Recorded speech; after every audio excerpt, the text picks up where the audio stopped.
এটা চমৎকার নিখুঁত একটা ভিন্ন প্ল্যাটফর্ম।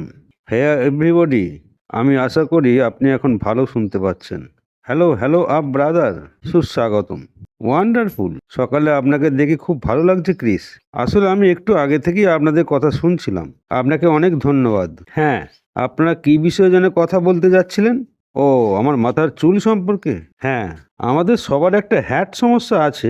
আপনি জানেন, আমি হয়তো এটি মাথায় রাখবো নাকি টুপি ছাড়া চলবো। টুপি আপনার মাথার উপর আছে, আমি ওটা পছন্দ করি, আপনিও এটা পছন্দ করেন। তবে প্রভাবশালীরা বলে আমি আপনাকে এমন একটা টিপ দিতে যাচ্ছি যেখানে আপনার একটা সই থেকে যায়। লোকেরা তখন আপনাকে চিনতে পারে এবং এটি তখন আপনার ব্র্যান্ড হতে পারে। সেটি যে কোনো পটভূমি হোক, যে কোনো উদাহরণ হোক, তার টুপি হোক বা এক ধরনের চশমা বা সানগ্লাস, যাই হোক। কিছু লোকের আলাদা আলাদা পোশাক আছে যা তাকে বড় প্রভাবশালী দেখায়। যদি আপনি বলেন যে তাদের অনন্য চেহারা আছে, তবে আপনি কি আমাকে ট্যাগ করতে যাচ্ছেন? আমি বলি, আমি আর কখনই তা করব না। আমরা ব্যবসার বিষয়ে এখন কোনো কথা বলছি না। এবার আসি সেই মূল ভাষণে। সকল অনপ্যাসিভ পরিবারের সদস্যদের জন্য শুভ সকাল। ক্রিস এবং মার্টির লাইভ সেশনে আমাদের সিইও উপস্থিত ছিলেন। সেই বৈঠকে আপনার জন্য কিছু গুরুত্বপূর্ণ বিষয় স্যার শেয়ার করছেন। তিনি বলছেন, যা ঘটেছে তা থেকে আমরা অনেক কিছু শিখেছি। এখন আমরা আরো সতর্ক, আরো শিক্ষিত, আরো ভালো দল তৈরি করেছি। 2024 সালটি ইতিহাসের সবচেয়ে কঠিন এবং সেরা বছর হিসেবে দাঁড়িয়ে গেল।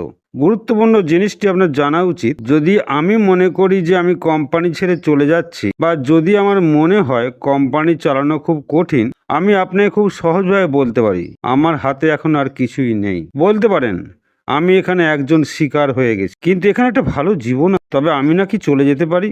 বলা হচ্ছে আমি সেই আজ নই, বা আমি এমন কেউ নই। তবে আমরা আজ কিন্তু খুব ভালো অবস্থানে আছি। মানে অতীত আমাদের ভালো শিক্ষা দিয়েছে। আমরা শীঘ্রই তা নিয়ে কথা বলবো। আমরা রাজনৈতিক নেতাদের কাছ থেকে নাটকীয় পরিবর্তন দেখি, যা অবাক করে, কিন্তু পরিবর্তন কারো কাছ থেকে আসে না। যাদের মন ভালো, ভালো অধ্যাবসায় ও যোগ্যতা, তাদের পক্ষেই পরিবর্তন সম্ভব। আমরা আপনাকে আপনার কল্পনার চেয়ে আরো ভালো জিনিস দেওয়ার গ্যারেন্টি দিচ্ছি। প্রতিটি কারণেই কিন্তু অর্জনের জন্য। মন্দকে পরাজিত করার জন্য আমাদের অনেক কারণ বা রাস্তা আছে। আপনি আমাদের কাছ থেকে ব্যাপক সাফল্য আশা করতে পারেন। আমরা নিজেদের প্রসারিত করেছি। আমরা একটি ইতিবাচক উপায়ে কিছু আওয়াজ করতে যাচ্ছি। আমরা সারা বিশ্বে প্রসারিত করতে যাচ্ছি। আমাদের কোম্পানি থেকে আসা সেই ভীষণ শব্দটি খুব ইতিবাচক হবে। আপনি একটা বিষয়ে উপদেশ আমার কাছ থেকে নেবেন, টাকা খরচ করার সময় সাবধান হন। সতর্ক না থাকলে আপনার সুনাম নষ্ট হবে। এটা আমার জ্ঞান শিক্ষা। আমরা নিজেদের হৃদয় থেকে আরো ভালো উপায়, আরো ভালো সমাধান তৈরি করতে যাচ্ছি। এটা আপনি মনে রাখবেন। আমরা এটি অর্জন করতে যাচ্ছি। আপনি, আমি, আমরা এটা জেতার জন্য কঠোর পরিশ্রম করছি। Thank you Marty, thank you Chris.